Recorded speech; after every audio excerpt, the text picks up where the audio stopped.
Fox News alert this morning, the Vatican saying that Pope Benedict XVI is resigning at the end of this month. For more on this, let's go now to Fox News religion contributor, that is Father Jonathan Morris. He joins us by phone.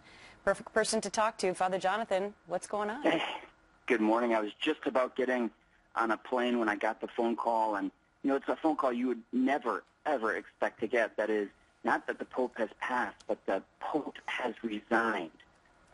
This is stunning. It is a big surprise even to the closest Vatican watchers. Why, though? I mean, not why are you surprised, but why is he resigning? Yeah. Well, if you guys have any more breaking news on that, you fill me in, because I'm just getting this as you are. But well, I'll tell you, we can interrupt you right now and tell you that the Vatican is reporting at 85 years old a lack of strength. Just doesn't have enough juice to do the job, essentially. He has said in the past that if he got to a point in which physically or psychologically, mentally, he was unable to fulfill the task, he would resign. Now, keep in mind, he watched as a close advisor and close friend John Paul II in his last years as Pope. And he saw not only the angst that John Paul II went through during that time of suffering, but he also saw how the Vatican works when there's a Pope that's not able to, at his full capacity, do his job. So this is something he obviously had in mind in the past, that he could do it. It's just very surprising that he did. So, Father Jonathan, are you suggesting that the Pope saw Pope John Paul II in his declining years and said, the people of the Catholic community need a Pope who's at 100% or as close to it as possible, so if I ever get to that stage, I'm going to just call it quits, and that's what he's doing? It seems that is a big part of his decision.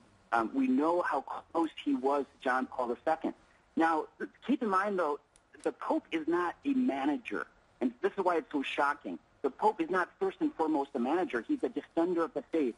He's protecting or guarding the teaching of the church and of the gospel. And so you don't need somebody who's a stellar manager at his full capacity necessarily. And that's why in the past the popes have died in their office, because it's more important to make sure that there's one person at the helm who's making sure that the teachings of the Bible, the teachings of the Christian church, the teachings of the Catholic faith are being taught in their integrity.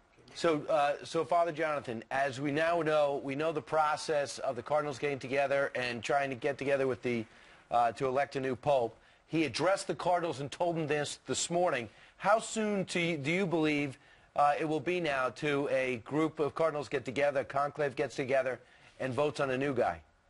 Well, this is going to be different than any conclave in recent history, because there is no rush to fill the spot, right? Because there's an active pope right now. And so I think they're going to take some time. I don't know if it's been reported the date of resignation. It is February 28th. February 28th. Okay, so that's a lot of time, relatively speaking, compared to previous conclaves. Right. We remember that John Paul II, shortly after his death, the cardinals were there and began their meeting. Can I ask you something? Do you know the average age of the cardinals? I mean, would they be inclined to select somebody who is younger, or is that seen as not something that you do because you select somebody who has much more experience? Well, we have two recent examples that they're very different. One, John Paul II was made Pope at a very young age, relatively speaking, and then Pope Benedict, who's 85, and he was already past the normal retirement age of a priest, being elected at 78 years old. So we're going to have lots of time to talk about who will be the next Pope and what he's going to look like, where he's going to be coming from, what his age will be. But this is a time that is certainly an unforgettable moment in the history of the church. I don't know that many cardinals, but it's hard to imagine a cardinal with more charisma and presence than the one we have here, Cardinal Dolan. Do you think he's a legitimate contender? He would respond, well, my mother thinks so. You're exactly right.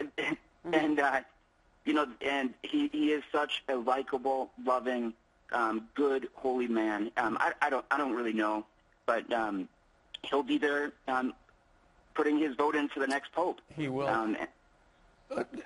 And Father Jonathan, we just got a statement. This is what the Pope said earlier today in Latin. It's been translated.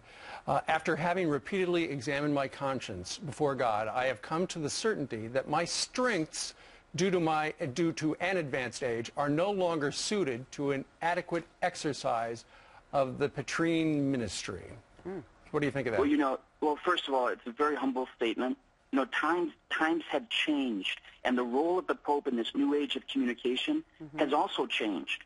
So in the past, when a Pope is there in the Vatican behind the walls, and he's, as I said, preserving the doctrine of the faith and teaching and writing, that's what he did.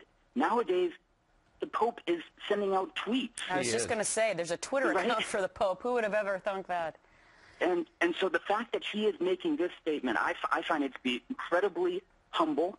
I also see it as a very positive sign of changing with the times. Yeah. It's interesting because a lot of times people don't go out on top, so to speak, and this is a pure example of humility in that sense. Father Jonathan, we got to wrap it up there. Hopefully you can still make your flight. Thanks so much for your time. I'm heading back into the studio. Okay. All right. We'll see you soon. Indeed.